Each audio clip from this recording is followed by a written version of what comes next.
இன்றைய வசனம் தியானத்தின் தலைப்பு கொஞ்ச காலம் பாடனுபவிக்கிற நம்மை. 1 பேதுரு 5ஆம் அதிகாரம் 10ஆம் வசனம்.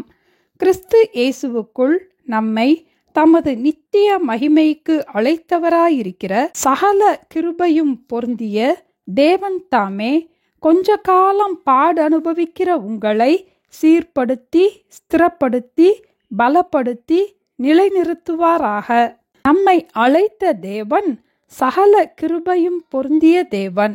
நித்திய மகிமைக்கு நம்மை அழைத்திருக்கிறார். நாம் இயேசுவோடு கூட நித்திய ராஜ்யத்தில் இருப்பதற்காக இந்த தலைமுறையில் தேவன் நம்மை தெரிந்து கொண்டார்.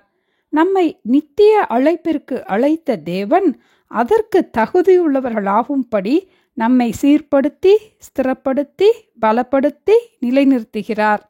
இந்த உலகத்தில் நாம் அனுபவிக்கிற பாடுகளை குறித்து கொஞ்ச காலம் என்று வாசித்தோம். இந்த உலகத்தில் பாடு அனுபவிக்கிற நாம் பாடுகளை குறித்து சோர்ந்து போகாமல் நித்திய மகிமையில் பிரவேசிக்கும் வரை இந்த பாடுகள் கொஞ்ச காலம்தான் என்பதை நினைவில் வைத்து நம்மை நாமே தேற்றிக்கொள்வோம். 1952ஆம் ஆண்டு ஜூலை 4ஆம் தேதி 34 வயதான ஃப்ளாரன்ஸ் மே சாட்விக் என்ற பெண்மணி கேட்டலினா தீவிலிருந்து 26 மைல் தொலைவில் உள்ள கலிபோர்னியா கடற்கரையை நீந்தி அடைந்த முதல் பெண்மணி என்ற சாதனை செய்ய வேண்டும் என்று உறுதியாக இருந்தார். ஏற்கனவே இங்கிலீஷ் சேனலில் 2 திசைகளிலும் நீச்சல் செய்து முதல் நீச்சல் பெண்மணி என்று சாம்பியன்ஷிப்பும் பெற்றிருக்கிறார். விக்கிபீடியாவிலும் இதை குறித்து நாம் அறிந்து கொள்ளலாம்.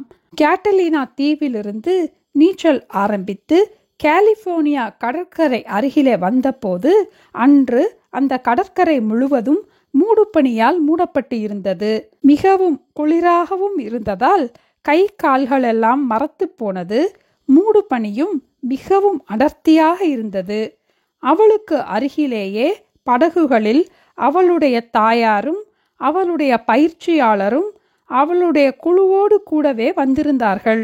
அங்கு சுறாமீன் அந்த பாதையில் வராதபடி கண்காணிக்கவும் அவள் சோர்வடைந்திருந்தால் அவளுக்கு உதவி செய்வதற்காக அருகிலேயே வந்தார்கள். 15 மணி நேரம் நீச்சலுக்கு பின் அந்த பயிற்சியாளரிடம், இதற்கு மேல் என்னால் நீந்த முடியாது, நான் படகிற்குள் வந்து விடுகிறேன் என்று கூறினார். அப்பொழுது அவளுடைய பயிற்சியாளரும் அவருடைய தாயும், இன்னும் கொஞ்ச நேரம்தான், இன்னும் கொஞ்ச தூரம்தான், நீந்திவிடு, தயவு செய்து நீந்திவிடு, உன்னுடைய நீச்சலை வெற்றிகரமாக முடித்து விடுவாய் என்று மீண்டும் மீண்டும் கூறினார்கள். ஃப்ளாரன்ஸ், இதற்கு மேல் என்னால் முடியவில்லை, முழுவதும் மூடுபனியாக இருக்கிறது என்று கூறி படகில் ஏறிவிட்டாள்.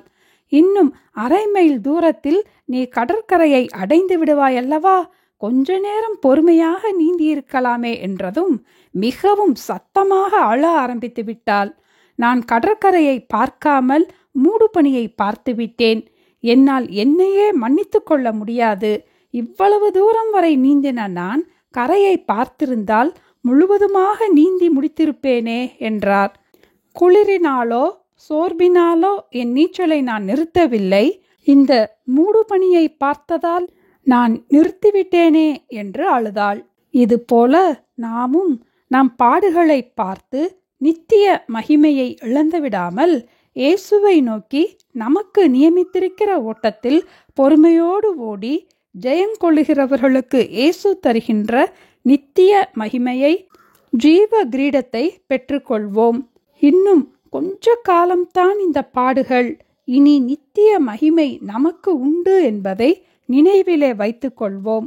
ஆதலால் இக்காலத்து பாடுகள் இனி நம்மிடத்தில் வெளிப்படும் மகிமைக்கு ஒப்பிடத்தக்கவைகள் அல்லவென்று எண்ணுகிறேன் என்று பவுல் கூறினதை ரோமர் 8ஆம் அதிகாரம் 18ஆம் வசனத்தில் நாம் வாசிக்கிறோம். நம்முடைய புலம்பலை ஆனந்த களிப்பாக மாற்ற ஆண்டவர் நம்மோடு கூட இருக்கிறார். கிறிஸ்து இயேசுவுக்குள் நம்மை தமது நித்திய மகிமைக்கு அழைத்தவராயிருக்கிற சகல கிருபையும் பொருந்திய தேவன் தாமே கொஞ்ச காலம் பாடனுபவிக்கிற உங்களை சீர்படுத்தி, ஸ்திரப்படுத்தி, பலப்படுத்தி நிலைநிறுத்துவாராக. ஜெபிப்போமா? எங்களை நேசிக்கிற எங்கள் அன்பின் ஆண்டவரே, நித்திய மகிமைக்கு எங்களை அழைத்தவராயிருக்கிற சகல கிருபையும் பொருந்தின தேவனே, எங்களை தேற்றுவதற்காக, உற்சாகப்படுத்துவதற்காக, பலப்படுத்துவதற்காக, எங்களோடு கூட இருப்பதற்காக நன்றி அப்பா.